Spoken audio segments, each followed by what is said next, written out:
You have a doggy and their eye is not getting better. It's just not getting better.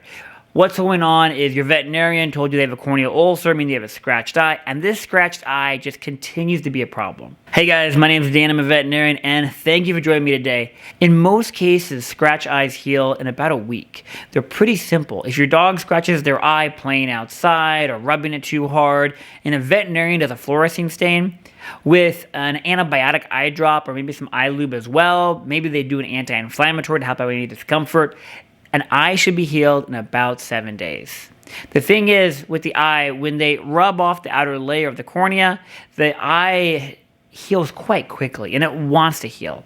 If you go back into your veterinary hospital and they're saying it's no better or it's worse, you have a problem on your hands and you need to do something a little bit more drastic. And your veterinarian may not be able to fix it for you. And if that's the case, you need to see an ophthalmologist. Here's what's going on. Your doggy may have an indolent ulcer. Indolent ulcers mean it's not healing, and it's not gonna heal.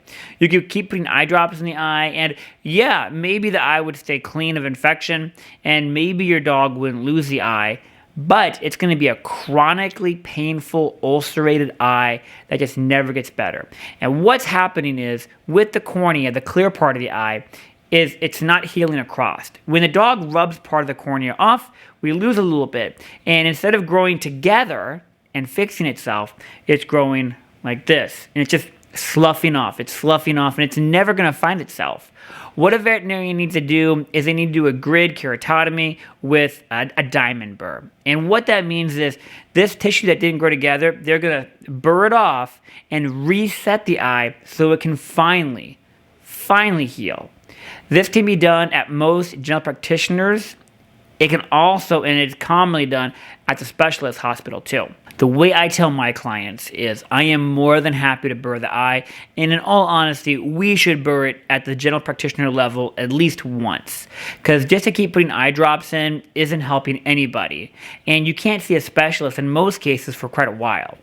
What I do is I say, let's burr the eye with a diamond tip, and a lot of times we can do it awake unless we have a really nervous dog or anxious dog or it's just not conducive to the pet, so we can give them a little sedation. But a lot of times we do it with some sedation or with them awake, and we burr the eye, we reset everything, and then we put them on eye drops, some lubricant.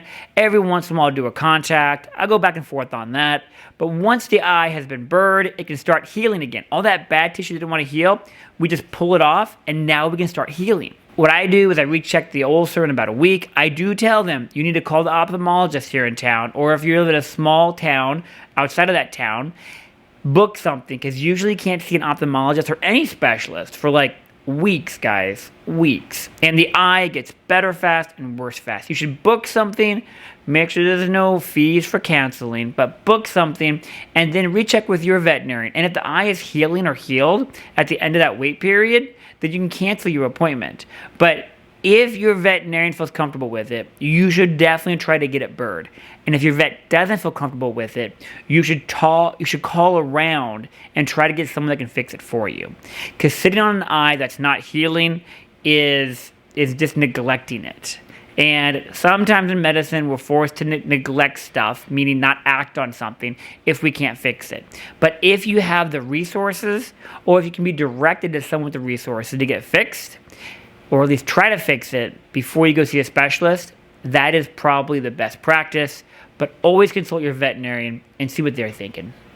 As always, guys, my name is Dan, I'm a veterinarian. I really appreciate you guys watching. If you wouldn't mind sharing some of this content, that would help the channel out a ton.